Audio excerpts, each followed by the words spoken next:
I'd like you to introduce our keynote speaker. Take it away. Will do. Well, thank you, Mike.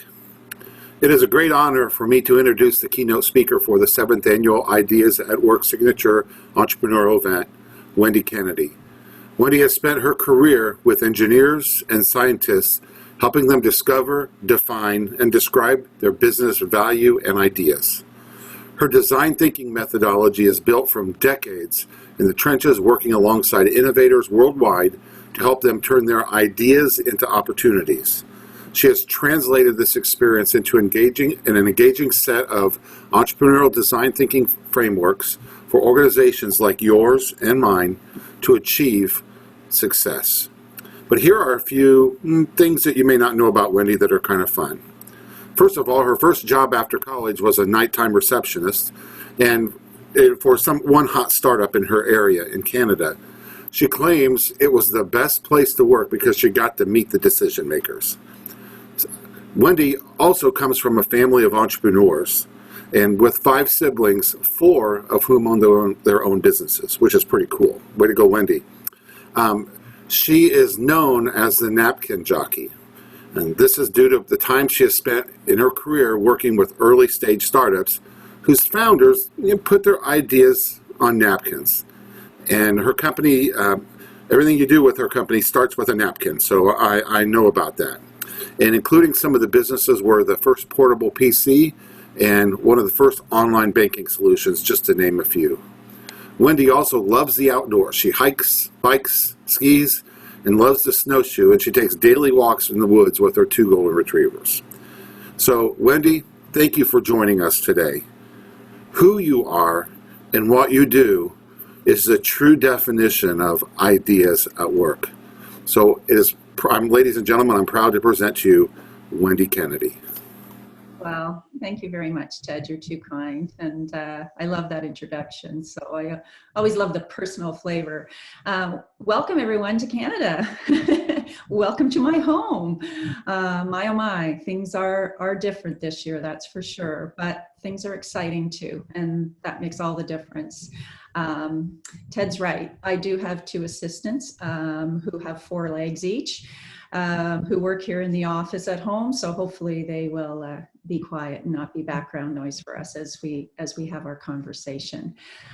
Just give me one moment here and I will give us some things to look at. Maybe Mike, you can give me some privileges to share my screen, and we will get up and going. Now, contrary to popular opinion, we are still having sunny, warm days here in Canada. We are not having, we are not having freezing cold or any snow. So that's always a positive thing here when we can have a nice, wonderful, warm fall day. So it's as I sat and listened to Leslie and Sarah and Mike and Carl. It's always inspiring. I mean, I don't even think we need to have a keynote talk. I think it's just inspiring to see the success stories, to see the sheer perseverance of, High Point Ready and, the Bakerson, I always want to say Bakersfield, the Bakerson Pie Company. And I, like Mike, was getting hungry because I love pie too. But any business takes courage and strength and just the will to move it forward. It doesn't matter whether it's the latest drug discovery, the latest robotics or drone technology, or it's pie. It takes the will of a founder. And having been with founders most of my career, I can tell you that's the thing that gives me goosebumps and that kept me working in startups. I worked in 6 different on the napkin startups before I started WKI. And it's the sheer passion and belief of the founders. And I think that's what we want to harness as we move forward. As I listen to the founders talk about their businesses from the WEOC program, that's what we're lucky enough to get to work with every day, all of us. People who are so excited to move something forward And so today I don't really speak to you as, I'm not a motivational speaker. I have to tell you that. I don't do a lot of speaking, but this is a topic near and dear to my heart. So when Carl asked me, I couldn't refuse is, as a founder myself and as a business owner, the last year has been trying for all of us, but there is a silver lining. And I think that's what we have to stay focused on. As much as it continues to be challenging, it's still, my brothers and sisters who are business owners, we all remind each other, there is light, and we've been through this before. And it's not that it's been maybe a pandemic, but we've been through tough times. And this just, gives us a sense of recommitting to our businesses and really looking at the true value that we deliver to customers. So that excites me. And I think what I want to really show today, there's, I guess a couple of themes. I wrote down a whole bunch of notes, so I may look at my notes a little bit because I don't want to forget anything. But I think that, one of the themes is for existing business builders, existing business owners, we just need to give ourselves not only permission, but just be, kind to ourselves to start to think about how our world could be different. It's hard. It's hard for me. But we have to start to look at the customers out there and the opportunity for us to change with them. So that's what we're doing. And as I go around the country, I'm very lucky because here at WKI, we have customers that we get to talk to, probably like many of you business builders all over the country. And so I'm going to share a bit of their stories today and a little bit of their successes, because just like Leslie talked about the successes, I think that's what we want to really grab onto and look at the sheer will of people to rise above and move forward. And with the help of organizations like the NIIC, there's some great success stories out there. And so I'll share a little bit about that. I'll even share a story with you about my neighbor down the road. I think all of these things give us kind of that boost that we need to kind of move ahead. But I also want to speak to students and people, young people who are just starting out, or maybe not even yet on a napkin. They're just thinking, that maybe that might be something that they could do. I started a business just before I finished college. And I remember in my basement working on this, and it was an idea to put liners. Of course, as you know from Ted's opening, I'm a huge dog lover. So I had created a liner to go into vehicles to actually keep them clean, because my father was always complaining about the car being so dirty with the dogs. And so I sewed these in my basement with my mom. Not enough time here to tell you all the fun we had, but certainly was a great product. And I can tell you to this day, here we are, I won't say how many years, but a lot of years later, and I still have one of those liners in the back of my vehicle. But I gave up on it. I think I took a full-time job. Remember, Ted said the nighttime receptionist job, and I really wanted to work in the tech community. So I left behind my idea and I went to work for a company, one of those decisions you make. And then I looked, maybe a decade later, and I saw weather tech. And I always wonder, in my heart of hearts, what might have been. Because had I pursued and continued to pursue that dream, as a young student who was just getting ready to graduate, if I had stayed with that, what could it have been? So for students out there, the other day, the original founder of Netflix did an interview, and he was adamant, now's the time to start a business. So you'll hear that theme throughout my talk, but it's now. So if you are a young person and you're listening today, trust me, it's now. People are open to new ideas now more than they were a year ago. People are open to new things. And so, and for business builders too, we need to remember this. All bets are off now. There's all kinds of different ways to solve problems up for discussion right now. So this is the perfect time to be thinking about an idea and starting a business. So those are really the two themes that I want to kind of just pick up on. You can see now I'm a talker, so hopefully we'll get through all these slides. So, and for just a little bit of humor as we start, I thought it was interesting. This one I was hanging on to, and I said, I'm going to put this in the slides. So for all the women out there, you know, there's always a silver lining, right? Well, I have to tell you, I am sitting here in my sock feet and I love it. You know, maybe for high heel manufacturers, this isn't a great thing. They said that in the second quarter of this year, high heel sales were down 71%. So, oops. But guess what? Fashion sneakers, the growth rates are incredible. So a shift in the market. If you're like most households, if you're like our household, back in March, what did we do? We didn't buy a Peloton, but we bought gym equipment. And look at how many people bought gym equipment. So Peloton shares were up, I think they said something in the neighborhood of 350% this year. And believe it or not, gym weights were up like 2,000% in terms of sales. And so, you know, if you think about it, yes, there's been a lot of areas of the market that have been hard hit, you know, hotels. I don't know that I have, you know, as I think about it, maybe you can, I don't know that there's a silver lining for hotels.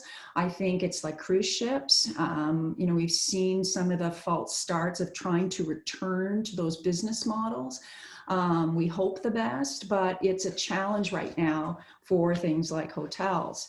However, when you look, and I don't know about in your neck of the woods, no pun intended, but for us here, the growth rates in sales of camping equipment, kayaks, you couldn't buy a bike here, RVs, things like that. Now, you know, the question really is, will these things continue? I mean, are these just the immediate effects of the pandemic?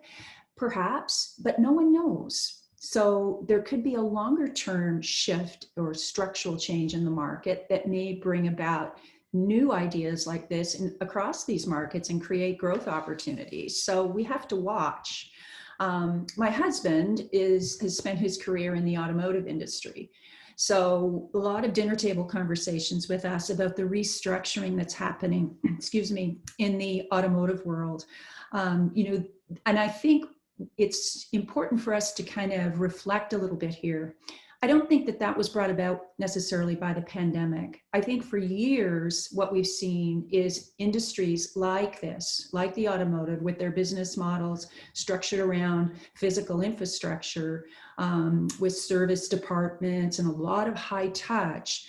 There's been an introduction well before a pandemic to change this business model and to have it be more e-commerce and web-friendly delivery and things like that. But the pandemic has accelerated the adoption of technology. And so I think there's a variety of industries that we look across that we see that that's happening. You see HelloFresh, you see these at-home delivery food services that were trying to break into the market. There was a need there before a pandemic. It's just now been accelerated because of it. So I think across all these things, it's just an important reminder for us that, you know, change is always there. Change is always happening. And so while we didn't know a pandemic was coming, like I said, maybe someone predicted it from the Farmer's Almanac, you know, a long time ago. But I think we always, and I think it's given us an important reminder that we always have to remember that change is coming. And you know, I think that, you know, I'll give you just maybe one last little story of how it takes resilience. I think Carl mentioned that, the resiliency.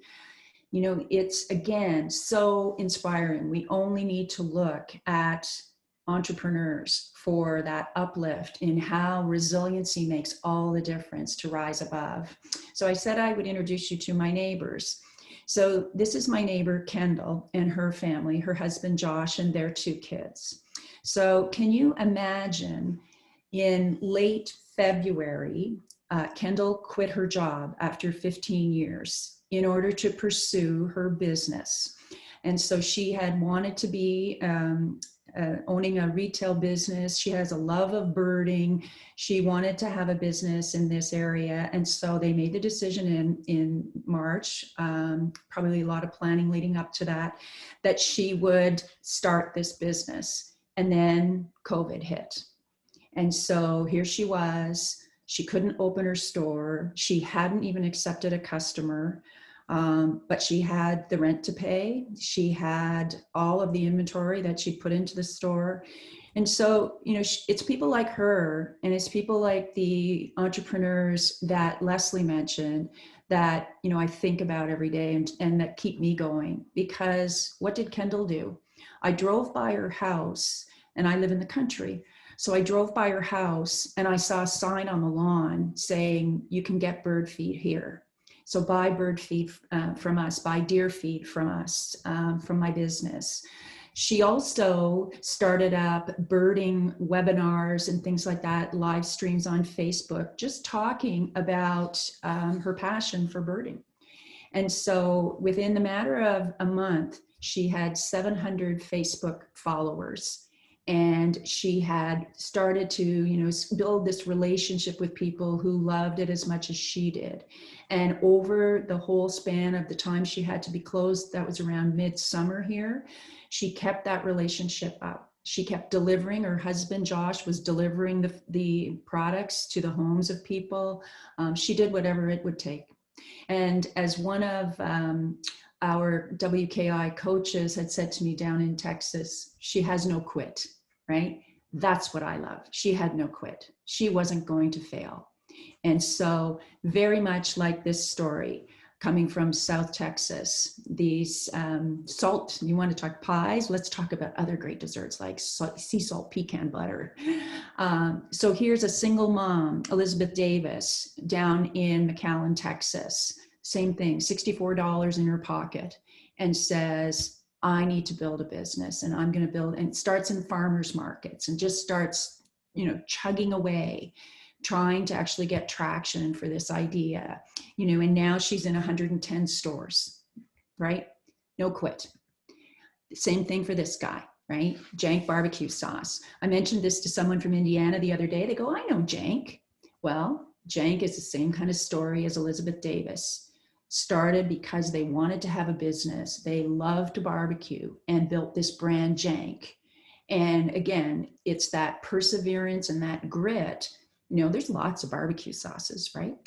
But there's not a Jank barbecue sauce. So he has built this brand and reputation, and now he's in 250 stores across the country and is moving into the US. Small business, small entrepreneur. And then there's these stories. This is, for us here at WKI, they're all great stories and we love them all. But this is our heartland, is in the sciences and the technology, as Ted mentioned. Here's a woman-owned business, Sarah, out of Fort Worth, Texas, that has ear care products. Started in 2015. Now nationally, an e-commerce model for the distribution of ear care products, and really, looks at, I'll just give you a little picture here, products across a wide range of spectrum, all focused on the ear, but has moved from adults and older people to children, and now to vets, to pets. So again, starts as a small women-owned business with an idea, navigates its way along, gets some traction, looks at doing a different business model about bringing products through an e-commerce model. And again, the sheer will and grit. You see some here in ultra efficient smart motors, 2 times the torque. I don't know much about motors, so I can't really do this justice, but 2 times the torque of others in the same class, right? Here's one I do know about though, farming. I have a love of farming, I have to tell you. To me, there's no better example of the entrepreneurial spirit at work and the risk-taking than a farmer. So here in South Dakota, we see a whole series of innovators, and this is even over the last 2 months, talking with some of our customers down there. Again, the sheer will, the pandemic has not squelched or restricted these innovators from moving forward. They are working, with, like everybody else, Zoom, etc., and looking at range management technologies to actually use technology to go out with drones and remote sensing in the fields to check water supply for range herds and things of that nature. So such a wide spectrum of ideas, and everyone, kind of moving forward to get their ideas to reality and get their ideas to market. I'll just give you one more, which is, we all love food, and restaurants have been hard hit. But what about food trucks? And food truck parks.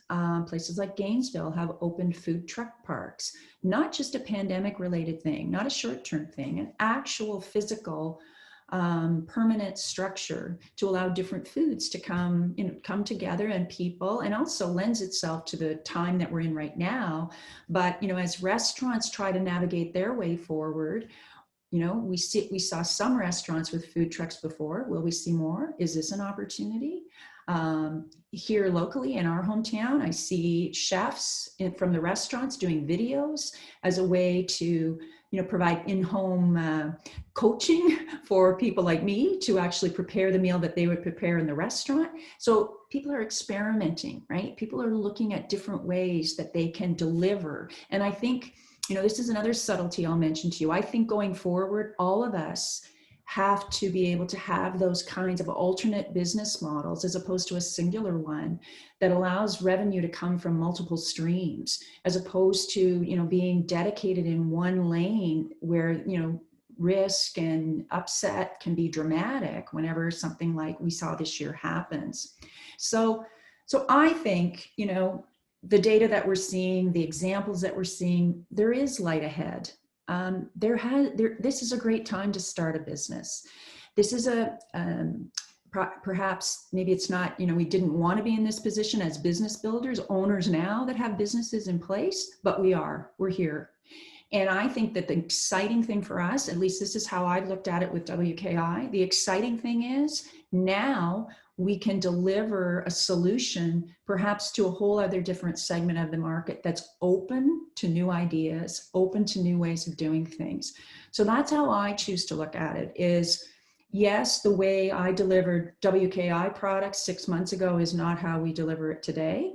But as I was saying to Carl yesterday, I have learned a whole new series of technologies to offer to customers to help make the experience of working with entrepreneurs more engaging. And that's a good thing. I think that, again, I try to take my own advice. I try to have no quit, and I just look to move forward. And I think that the data supports this. The data, if you look, and right now you can't escape it. I mean, the data that's coming out from the news reports and research and in your inbox and on the news, it's all kind of showing and pushing towards this place. Even, when they start to talk about them, at the end of the day, they talk about the investment reports and how the stocks did that day and how Wall Street did, et cetera.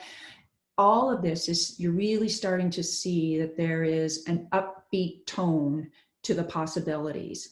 But if you look even at this one, and you could pick a multitude of sources, in Q2, the business starts this year were relatively the same as they were in years prior. So that's a good thing. I think this is the one that excited me the most. More new business starts in Q3 2020 than any other quarter in history. So almost 1.4 million new business starts. Think about that. So what are we going to see in Q4?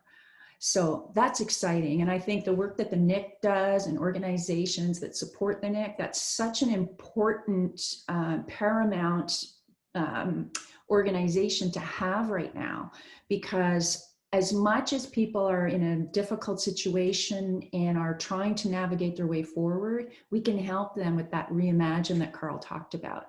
We can help them to think about their idea, their core business in new ways. And that's the part for me that I think we're going to deliver extreme value to these new business owners and existing business owners, is helping them to see that the possibilities that lie ahead. I thought this was an interesting stat, that they're expecting that the number of companies that will still be operating from Q3 2020, they're looking at, that's a sizable number, over 500,000 businesses. And I think where that comes from, folks, I think is when we start to look at the history of past difficult times, the 2008 financial crisis and other recession periods, and looking at the companies that were created during those difficult times. FedEx was created during a very difficult economic recession back in the early 70s. Uber, Slack, Instagram, all these mainstay brands that we now know well were all created on the heels of a very, very difficult economic situation. So, I'm hopeful. I'm very hopeful that we're going to see some more enduring companies come out of this year and really start to make an impact, that's lasting. That's not, just a fleeting because it was a, opportunity to make new gym equipment. I think we're going to see some really enduring companies that are going to emerge out of this. And I think that part of the reason for that as well is going to be because, like it or not, companies, and this is what McKinsey is reporting right now in their research, is that the way we do business is changing.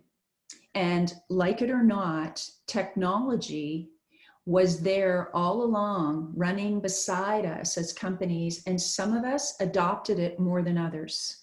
And I think that's where we've seen some of these effects over the last 8 months being hardest hit, are places where, there was the old digital divide phrase, where some of our grocery stores and places like that were not digitally ready.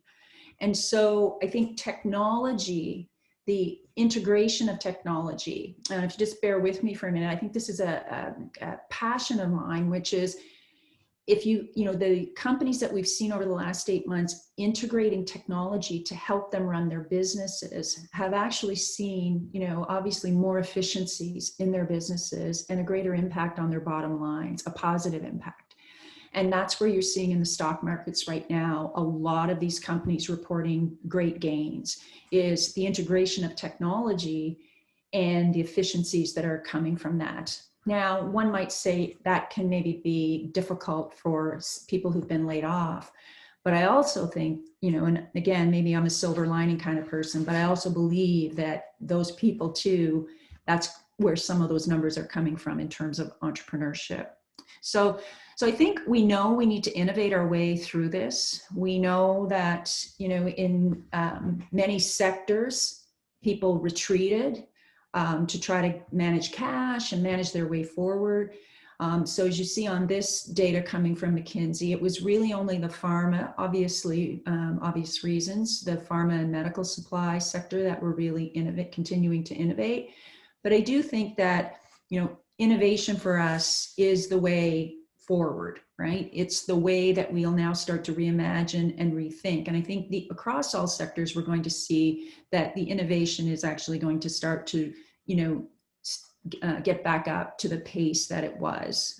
I think that digital transformation, which is what we're seeing here from the Deloitte type people, the Thomas Schiller in Germany, talking about really trying to, get this digital thinking, this e-commerce and digitization of a lot of improvement of things like the customer experience, and using technology to really engage customers in new and exciting ways, and to not shy away from that. I think and I'll be the first to say, the automotive sector has adopted technology, but I think they've got they can go a little bit further in terms of really bringing in new sales and delivery models to improve that customer experience.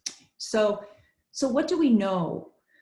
Well, so from all of that and all of the discussion, we know that there are a lot of consumers, a lot of customers out there right now with completely different needs. I think that's fair to say. And they are open to new ideas. Just look at your own household and look at the way you're operating and what you'd be interested in, willing to explore as a customer. And then ask yourself that about your own customers. People have different needs, and the sales and delivery models have been redefined.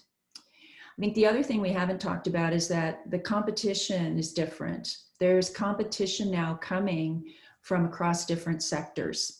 So in some of the areas like regulatory, where regulations have been softened, you're seeing new competitors come into those industries, substitutes. And I think, again, that's an opportunity for all of us to look at ways that we can enter different categories of the market, because they're open now and maybe there's less restrictions or barriers to entry.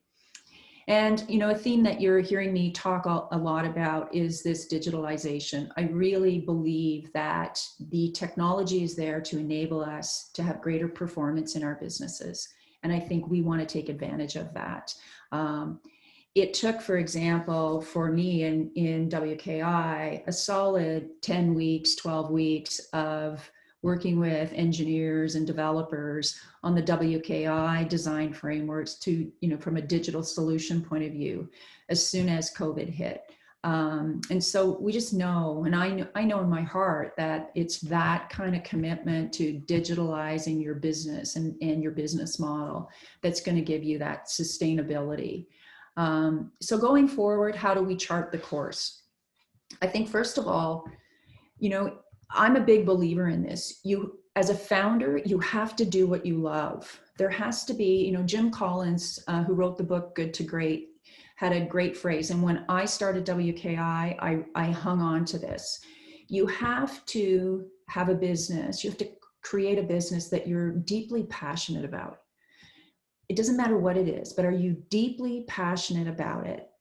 And there has to be an economic quotient to that, right? So you have to find something that you're deeply passionate about, that, you know, you can see how you can deliver value for others with some of an economic quotient tied to it. But it's the first one for me that's always the linchpin. Are you passionate about it? So find your North Star. I think that's number one. And I think for existing business owners, it's to think about, you know, recalibrating and committing again. Where is that point in the future that we think we should be going? Never mind how we're going to do it yet. Just where do we see we want to move to? And having conversations about, here, we sit here today with these assets, these core assets. What could we do? And to, you know, to use Carl's phrase, to reimagine what the business could become, and to look at your landscape and what's changed. And, you know, look at look at your competition, look at the role models, what's going on in your ecosystem that, you know, you could shift a lane and move into, and maybe not leave your existing business, but carry yourself forward into a new business. You know, give yourself permission, give your team permission to explore the possibilities. It's, you know, that's, I think, the starting point in finding the North Star is what could we do with our core assets to move us forward? And to keep in mind, you know, as I say, customers have changed, needs have changed, products will change, that the workforce has changed too. And so as we start to think about mobilizing our teams, I think we have to also realize that we're going to be working with a team that has different needs again as well. I don't see that changing. And I'm not a what do they call those people that look forward, you know, the faith popcorn type people, the futurist. But I think that, you know, it has changed. And as I say, I think that one of these things, I thought this was really interesting. I wanted to just pay a little bit of time here. And in the seminar, I want to talk about this a little bit later on after 1 o'clock, which is, it is true that customers are changing and have changed, and their needs are different and their pains are different. And we need to dive deep on that. And I thought it was interesting. I heard on the radio yesterday when I was driving, there was a report that went on the NBC News that said that 95% of product teams don't really understand what a customer need is. Isn't that interesting? So there's the starting point, folks. I don't care if you're a founder on the napkin or you've got a $150 million business. This is the heart of where everything happens. It's all about the customer. So if we could brainstorm and explore and discover about the needs, and I think part of the problem for product teams is they think features. They think about themselves and they think about their feature list. But you have to divorce that. You have to say, no. What do you actually know about the customer and the day in the life of the customer? And how do they interact? And we spend a lot of time with this at WKI because we have a series of design frameworks, ideation frameworks. I'll show some of whoever joins us at 1 o'clock, I'll show you those and you can try them for yourselves to really start to peel back the layers and get a really clear handle on the customer. And sometimes it's confusing because sometimes it's not the end user that's your customer, it's someone else that's your customer who's paying you money. So getting clear on this and grounded on it and making this a discipline inside your organization, I think is key. And really getting, rolling up your sleeves and understanding the customer. I think the other thing we know is that the ecosystem, the landscape, the players that you interact with, competitors, suppliers, et cetera, everyone is going through change. So we need to understand that. So it does take some work mapping and modeling, but this is a really great tool, design framework for you to use to start to make sense of how your world has changed and where you would find opportunities in perhaps different layers of the ecosystem, and partner with different people and take advantage of those relationships to actually build your business forward. So I think the value chain dynamics are different now, and we owe it to ourselves as good strategic thinkers to make sense of this for ourselves and our company. And what's our strategy and our plan now in this new ecosystem to go forward? And as I mentioned, watch your competition. I shouldn't say watch for competition. I think we all know that, but I think we need to be acutely aware of competition and what are they doing and how are they innovating forward. Also watch now, there's new indirect competitors, as I mentioned, the substitutes coming in, and look for ways that you are going to be able to dislodge them, or look for ways that you can actually deliver a greater differentiation. And of course, people who know me know that that's what I'm all about.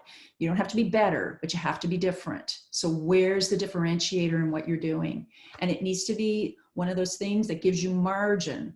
So I could spend a whole day on this, as probably Carl and Mike and the team know. So really look hard at your core idea and how sustainable is it to win against others. That's what you need to be investing in, right? Not benefits, differentiators. And of course, as I mentioned, the digital transformation. I think that this has been a good thing for all of us, is to realize that we have it within ourselves to really enhance our businesses with this kind of a platform to support it. So digitally, I think what we're seeing, and this data just supports a statement I'm about to make, which is, email and social media, and I'll be the first to confess, I have not been a big social media user up to this point, but this is the way you're going to reach your customers. And I think being digital and with videos, I noticed, was watching closely when the NIIC was presenting, look at the engagement level with video. So from a marketing point of view, right, we need to start to up our game here with more of this social media. And, the younger generation are going to be really super great with this. Maybe it's just the rest of us like me that need to catch up. So as we kind of round the turn for home, so to speak, here's kind of some lessons from a fairly successful co-founder of ThirdLove, Heidi Zach. I think for our business builders that are in the audience, it's very, very true, as I mentioned, is that we're shifting right now from a growth mentality to a profit mentality. And I think that what we're seeing is just managing our bottom lines, but we also need to save some room there for that innovation and allowing us to imagine that future growth and what could be. So we want to be careful we don't get stifled too hard with this kind of focusing only on improving our bottom line. But I think it's made us all, myself included as a founder, more acutely aware about managing our numbers and watching our investments and looking at, are we making those right investments to keep innovating forward? And are you still on a path that's sustainable? Ask yourself that question. Maybe that's a great starting question to ask as you start to think about some of the things we've been talking about so far. Is, do you think you're still in the right lane? And if so, do you just need to make some modifications around the edges? Are the customers still true and core? And is that segment that you're in still got growth potential, right? That's kind of the key. Just a cute little story I thought I'd share towards the end is this lady, Linda Pagan, who's the owner of a hat shop in New York, who said, you know, it was all storefront business for her in New York City, total storefront. And with COVID, what she ended up doing one day was just deciding, you know, she was struggling mightily and obviously no business and shut down. So she decided that she was going to start to do videos on social media, profiling all kinds of quirky hats. Well, you know, what do you know? Did the trick. So she started to build this following. She said it's taken off. You know, people are all the rage now about these hats and started to buy with her online. She said she wasn't ready to deal with that because she didn't have a big e-commerce platform. Again, that digitalization, but yet here she is. And again, starting to thrive. One thing I just want to mention about Kendall, she walks her dog on my street, so I always get the great updates. And so she said to me the last time she stopped by, I said, how are things going? And she said, well, we're open and it's great. We're doing business. We're, you know, staying socially distant as everyone, you know, says these days. But I said to her, well, how are your numbers? And she said, you know what, Wendy, I hit my yearly targets at the start of Q3. And I thought, fantastic, right? So just a little bit of sunlight on the day to kind of, you know, keep you going and thinking about that, the future. So I think, you know, as the theme that I'm kind of, you know, moving towards and talking a lot about is really about flexibility and about, you know, entrepreneurial flexibility. And so in your business model and in your revenue streams, in your facilities and in your work styles, can we start to think entrepreneurially about all, you know, different strategies in each of these? I use the phrase changing lanes a lot. I like it because I think it's, you know, a great metaphor to talk about, you know, sustainability for our businesses. And can we find ways through multiple revenue streams, et cetera, and in changing lanes to actually keep a resilient business? That's, you know, that's to me the, you know, and I think all of us, that's the end goal, is helping our business have entrepreneurial mettle. You know, that's the magic, right? It's not that we don't have enough trying to just build our business and find customers, but I think, you know, the resiliency factor is now a reality for all of us. So finally, I would say, you know, when I look at founders right now, I'm a visual thinker. I think you can see that in the way I work with visuals in my materials. It's why I built WKI, was to create a common language for conversations between innovators and others. I think that ideating is part of the way forward. I think getting at the whiteboard, using frameworks to bring people together in conversation around specific topics for growth for your business and moving forward are key. Otherwise, things get circular. So I'm a big believer in the folks at the NIIC are champions at using the WKI process for this, is being able to use frameworks to bring people together and give them permission to have great different kinds of ideas that maybe don't fit with the norm. So I'd be really advocating for the starting point is, as Ted said, the napkin, and ideating forward from there as a way to kind of build this next growth phase for your business. So finally, I would say, you know, when I started WKI, I listened to someone probably a lot smarter than myself. And I sat at the back of the room, and she was one of the founders of E-Trade, and she was a woman. And she offered some advice, and to this day, that advice has stuck with me. So I thought, I'm going to do the same thing here for people in the audience. So I think that, you know, from one business builder, you know, it's hard. You'll have your moments and you'll have your doubts. And that was something she said to me when I was starting out. You'll have your doubts, but you also have to believe. And again, it's that single focus about your passion and what you're deeply committed to doing. So listen to your entrepreneurial heart. Don't let people sway you off your dream. There's always going to be people that will do that. And there will be people that will do that along your journey. Believe in yourself, believe in your goal. But you have to make it happen. And that's the other bit of advice that I got is you have to execute something market facing, not, moving papers or doing accounting, accountants, but you must execute something market facing every single day. Execution's hard, but it's the market facing stuff that will make the difference, right? And make sure that you have a clear perspective on where you're trying to go and revisit that periodically. Again, a mentor to me said to me many years ago, where is that point in the future you're trying to get to? What does that look like? So again, visualize that. Where are you trying to go? And what does success look like for you? We spend a lot of time in our businesses, so we have to love them. They have to be like our children. And so we need to know what is our North Star? What gets us up at 4:30 in the morning to move our businesses forward? And finally, I would just say, you can do this. Have no quit. Make it happen. It gets me emotional because if I was starting out again on my journey, I would probably do things differently, but I would still be an entrepreneur.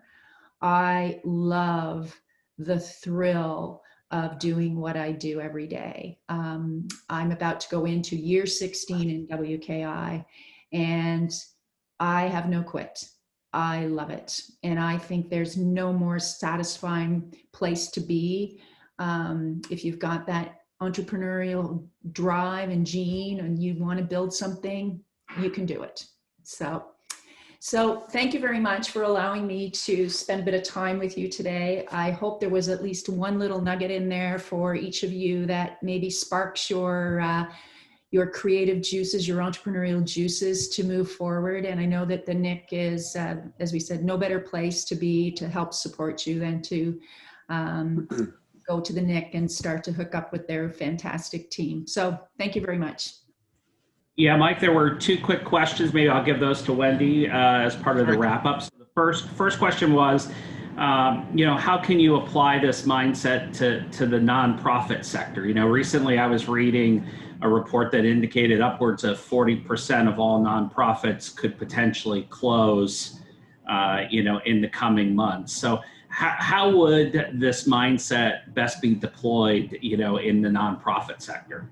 Yeah. I volunteer with a nonprofit here, and we've been having those same discussions. I think that, for us, what we've been looking at, I think there's a lot of the same principles. Let me say that. I think that a nonprofit has customers as well, and has donors, and has, looking at their target segments and really starting to look at ways, how are you creating value for each of those different target segments? So I still believe, and I think, if you're close to the NIIC, I still believe that some planning help in just reimagining what the world is like for a nonprofit right now. We've actually done I have a tool called a market fishbone to brainstorm different customer segments. And we've actually started to use that tool to really look at, are we still in the right customer segments to be pursuing as a nonprofit? And so looking at, just making sure that there's not other places that we should be serving that are more attractive right now, or at least have more possibilities for us as a nonprofit. So I see, and I've seen this over the years with different people who use our process, is they use it in multitudes of ways. And so I would use the same design thinking process and put your products from the nonprofit and services and customer sets and things like that into those frameworks for discovery. Thank you, Wendy. And the second question was on the graph that you had that showed the Q3 spike in new business creation. Do you attribute the majority of that new business creation to opportunity-based businesses or necessity-based businesses that maybe started because they were unemployed or somehow dislocated from the business that they were in? Yeah, I think it's both. I think people who have started to work from home remotely are realizing maybe they have some time to devote to other things that they're passionate about, just the efficiencies gained from working at home. I think it's also true, it's just like we saw with Elizabeth Davis down in McAllen, Texas, that out of necessity, they don't quit. And they drive forward. So I think that's what we're seeing. And it'll be interesting to see as we move into Q4 data and Q1 21, what we're seeing as well in terms of some of these patterns. But it's no doubt it's both. But as I say, and that's a strong message that I just want to deliver. I do think history has shown us, again, that phrase enduring